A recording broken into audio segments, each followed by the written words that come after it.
नमस्कार मंडळी, welcome back to my channel Gapshap पॅन्टेड. तर आपण पाहूया श्रीरामचरितमानस या पुस्तकाचा पुढचा भाग, जे सुंदर स्वाद, सुगंध आणि प्रेमरसाने परिपूर्ण आहे, जे संजीवनी मुळाचे सुंदर चूर्ण आहे, जे भवरोगाच्या संपूर्ण परिवाराचा नाश करणारे आहे, त्या श्री गुरु महाराजांच्या चरण कमल परागाला मी वंदन करतो.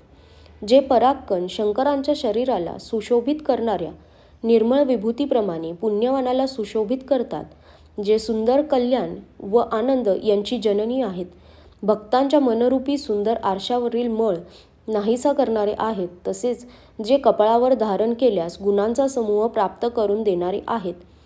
श्री गुरूंच्या नखांची ज्योती रत्नांच्या तेजासारखी आहे. तिचे स्मरण करताच हृदयामध्ये दिव्य दृष्टी उत्पन्न होते.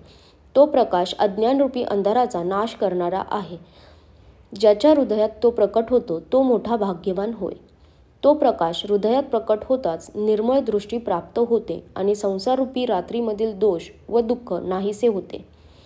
तसेच श्रीरामचरित्र रूपी रत्ने, माणिके, गुप्त किंवा प्रकट जिथे कुठे खाणीत असतात ती सर्व दिसू लागतात. ज्याप्रमाणे साधक, सिद्ध व सुजान लोक डोळ्यांमध्ये सिद्धांजन घालून पर्वत, वने व पृथ्वी यामधील पुष्कळशा खाणी सहजपणे पाहत असतात, श्री गुरूंच्या चरणांची धूळ ही फार कोमल आणि सुंदर असे. डोळ्यांना अमृताप्रमाणे अंजन होय. ती नेत्रातील दोषांचा नाश करणारी आहे. त्या अंजनाने विवेकरूपी नेत्रांना निर्मळ करून संसाररूपी बंधनातून मुक्त करणाऱ्या श्रीरामचरित्राचे मी वर्णन करतो. सर्वात प्रथम मी ब्राह्मणांच्या चरणांना वंदन करतो, कारण ते अज्ञानामुळे उत्पन्न होणाऱ्या सर्व संशयांचे निराकरण करतात. त्यानंतर मी सर्व गुणांची खाण असलेल्या संत समाजाला प्रेमाने व सुंदर वाणीने प्रणाम करतो. संतांचे चरित्र हे कापसासारखे कल्याणकारक असते, कारण कापसाचे बोंड हे नीरस, स्वच्छ व गुणमय असते. तसेच संतांचे जीवन हे विषयासक्तीरहित असल्याने नीरस असते.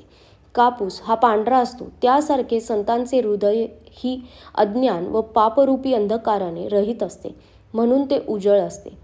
कापसात गुण, तंतू असतात, तसेच संतांच्या हृदयात सद्गुणांचे भांडार असते, म्हणून ते गुणमय असते.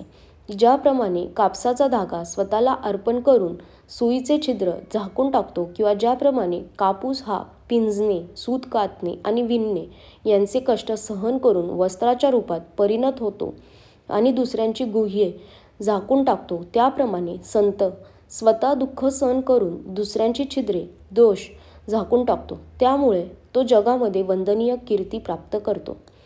संतांचा समुदाय हा आनंदमय आणि कल्याणमय होय. तो जगातील चालता फिरता तीर्थराज प्रयागच होय, कारण तेथे रामभक्तिरूप गंगेचा प्रवाह आणि ब्रह्मविचाराच्या प्रचाराची सरस्वती असते.